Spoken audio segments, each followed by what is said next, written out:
আমেরিকার check and balance ব্যবস্থা আবারও কার্যকর হতে শুরু করেছে, নাকি এটি একটি সাময়িক রাজনৈতিক প্রক্রিয়া মাত্র? আইনসম্মত হোক বা না হোক, আমরা দেখেছি সুপ্রিম কোর্ট তার পক্ষে রায় দিচ্ছে। তার একটা বড় কারণ তার 6 জন তার কনজারভেটিভ রক্ষণশীল বিচারক তার পক্ষে আগাগোড়াই অবস্থান গ্রহণ করেছেন। কিন্তু কতগুলো সিগনিফিকেন্ট আমরা সাইন্স দেখছি যা প্রমাণ করছে যে ডোনাল্ড ট্রাম্পের যে শক্ত সাঁড়াশি ছিল, শক্ত হয়ে তিনি গলা টিপে ধরেছিলেন রিপাবলিকান পার্টির, তা দুর্বল হয়ে আসছে। কিছু রিপাবলিকান প্রকাশ্যে তার বিরোধিতা শুরু করেন, তাহলে কি তার রাজনৈতিক প্রভাব কমে যাওয়ার লক্ষণ, নাকি দলের ভেতরে নতুন ক্ষমতার লড়াইয়ের সূচনা? আপনি কোনটি মনে করেন? যে যারা আপনি চেক এন্ড ব্যালেন্সের কথা বলছেন, হাউস মেম্বার বা senator, they are accountable to the people.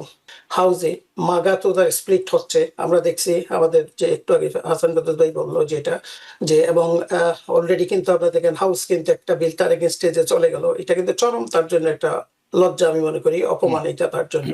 আমরা জানি যে সাম্প্রতিক আদালতের বেশ কয়েকটি রায় এবং কংগ্রেসের কিছু রিপাবলিকান সদস্যদের অবস্থান দেখে আমরা কি বলতে পারি যে আমেরিকার চেক অ্যান্ড ব্যালেন্স ব্যবস্থা আবারও কার্যকর হতে শুরু করেছে, নাকি এটি একটি সাময়িক রাজনৈতিক প্রক্রিয়া মাত্র?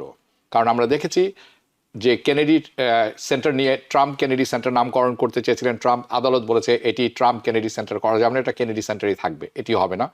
আরেকটি ব্যাপার ট্যাক্সের ব্যাপার, যেটি একটি ফান্ডের ব্যাপার আছে, যেটি আদালত এখন তার পক্ষে রায় দিয়েছেন, যেটি আমরা মনে করছিলাম তার বিপক্ষে যাবে। তার অর্থ হচ্ছে এরকম যে হাসান ফেরদৌস, হাবিব রহমান এবং আমেরিকার যত সাধারণ মানুষ আছে তাদের সবার ট্যাক্স যাচাই করা যাবে, শুধু ট্রাম্প এবং তার পরিবারের ট্যাক্সে হাত দেওয়া যাবে না। সেটিও আমি শুনবো। এছাড়াও রিপাবলিকান কিছু ব্যাকফায়ার করেছে, তার বিপক্ষে গেছে কিছু। আমাদেরকে যদি খুলে বলেন তাহলে সব জিনিস বুঝতে সুবিধা হবে এবং আমরা সবাই এক পেজে থাকবো তখন। ধন্যবাদ হাবিব ভাই। মাদবুর ভাই, আসসালামু আলাইকুম। বহুদিন পরে দেখা হচ্ছে, খুব ভালো লাগছে দেখে। হাবিব ভাই, আপনি আপনার ভূমিকাতে চমৎকার ভাবে বুঝিয়ে বলেছেন যে কি ঘটছে এই মুহূর্তে মার্কিন যুক্তরাষ্ট্রে। আমরা দেখেছি তার ক্ষমতা গ্রহণের দ্বিতীয় দফা ক্ষমতা গ্রহণের পর থেকে ডোনাল্ড ট্রাম্প একজন অসম্ভব শক্তিশালী, অসম্ভব পাওয়ারফুল নেতা হিসেবে আবির্ভূত হয়েছেন। যা বলেন তার প্রতিবাদ করার ক্ষমতা রিপাবলিকানদের নেই। যা তিনি করতে চান, আইনসম্মত হোক বা না হোক, আমরা দেখেছি সুপ্রিম কোর্ট তার পক্ষে রায় দিচ্ছে। তার একটা বড় কারণ তার 6 জন তার কনজারভেটিভ রক্ষণশীল বিচারক তার পক্ষে আগাগোড়াই অবস্থান গ্রহণ করেছেন। কিন্তু কতগুলো সিগনিফিকেন্ট আমরা সাইন্স দেখছি যা প্রমাণ করছে যে ডোনাল্ড ট্রাম্পের যে শক্ত সাঁড়াশি ছিল, শক্ত হয়ে তিনি গলা টিপে ধরেছিলেন রিপাবলিকান পার্টির, তা দুর্বল হয়ে আসছে। আমি একটা ছোট্ট এক্সাম্পল আপনাকে দিই। আমি আইওয়াতে প্রাইমারি হয়েছে গত মঙ্গলবার, আজকে শুক্রবার, প্রায় 2 দিন আগে। এবং সেই প্রাইমারিতে ডোনাল্ড ট্রাম্প সাহেব যাকে এন্ডোর্স করেছিলেন তিনি জেতেননি। জিতেছেন একজন রিপাবলিকান বিজনেসম্যান, জ্যাক লান তার নাম। গতকাল হাউসে দেখেছি আমরা যুদ্ধ বন্ধের পক্ষে হাউসে একটি প্রস্তাব গৃহীত হয়েছে, যাতে 4 জন রিপাবলিকান সদস্য ডেমোক্রেটদের পক্ষে ভোট দিয়ে এই আইনটি পাশ করেছেন।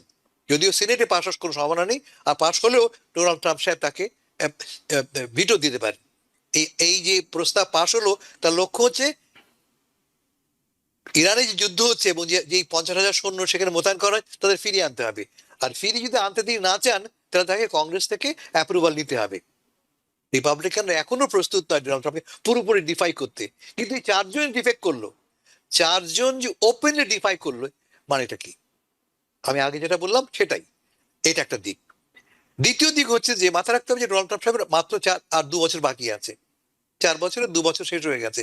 এবং এই যে সামনে মধ্যবর্তী নির্বাচন, তার মানে এই নির্বাচন হয়ে গেলে যদি সত্যি সত্যি হাউসে, কংগ্রেসের লোয়ার হাউসে ডেমোক্রেটরা ক্ষমতায় ফিরে পায়, তাহলে কিন্তু ডোনাল্ড ট্রাম্প সাহেব একটা লেম ডাক মানে যে হাঁস ডিম পারে না, উনি সেই ডিম না পাড়া হাঁসে পরিণত হবে। দীর্ঘদিন ধরে প্রেসিডেন্ট ট্রাম্পের প্রতি রিপাবলিকান পার্টির প্রায় নিঃশর্ত সমর্থন দেখা গেছে। এখন যদি কিছু রিপাবলিকান প্রকাশ্যে তার বিরোধিতা শুরু করেন, তাহলে কি তার রাজনৈতিক প্রভাব কমে যাওয়ার লক্ষণ, নাকি দলের ভেতরে নতুন ক্ষমতার লড়াইয়ের সূচনা? আপনি কোনটি মনে করেন এবং কেন? যে যারা আপনি চেক এন্ড ব্যালেন্সের কথা বলছেন, হাউস মেম্বার বা senator, they are accountable to the people. they are actually worrying about their next election, which is like the primary এই বছর যে নভেম্বরে হবে, এবং এভরিওয়্যার কিন্তু মানুষ অসন্তোষ কিন্তু, এবং they are accountable, they are being charged, এবং সারা ওয়ার্ল্ডে যে যেহেতু মিডল ইস্টের যে ওয়ারটা এটা জেনোসাইড, এবং সারা ওয়ার্ল্ড বলছে, ন্যাটো চলে গেছে আমাদের থেকে, ইউরোপিয়ান ইউনিয়ন চলে গেছে, স্বাভাবিকভাবে কিন্তু এখানে আপনি যদি 67%, এবং তার মধ্যে কত 28% লাস্টে দেখলাম পপুলারিটি, এবং 67% পিপল, আজকে বোধহয় একটা সমীক্ষায় দেখলাম যে আমি, ইসরায়েল, যে ইসরায়েলকে নিয়ে এসে এত নাচানাচি করছে, Israel against 67% people think that this country is like it's totally isolated. সাথে সাথে কিন্তু United states also getting isolated with Israel. আপনার সিচুয়েশনটা কিন্তু আমরা কিন্তু নিজেরাই কিন্তু নিজেদেরকে কিন্তু এই সিচুয়েশনে নিয়ে গিয়েছি, ইসরায়েলের পক্ষ হয়ে যুদ্ধ করায় ফেভারে করা, জেনোসাইড করা। সো অল দোজ থিংস স্বাভাবিকভাবে কিন্তু আপনি দেখুন what happens actually nationally and internationally, it has profound impact on definitely the Congress. তো স্বাভাবিকভাবে হাউসে মাগা তো তার স্প্লিট হচ্ছে, আমরা দেখছি আমাদের যে একটু আগে হাসান বদর ভাই বললো যেটা, যে এবং অলরেডি কিন্তু আপনারা দেখেন হাউস কিন্তু একটা বিল তার এগেনস্টে যে চলে গেল, এটা কিন্তু চরম তার জন্য একটা লজ্জা আমি মনে করি, অপমান এটা তার জন্য।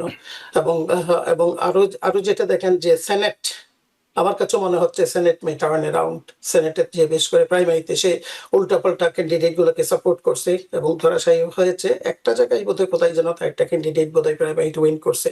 So this is what is happening now. Check and balance যদি আপনি দেখেন, হাউস এবং সেনেট দুইটাই যদি আপনি হারিয়ে ফেলে, আই ডোন্ট নো লেম ডাক ওর থেকে কিছু থাকবে কিনা, এর থেকেও খারাপ অবস্থায় তার অবস্থা দাঁড়াবে আর কি।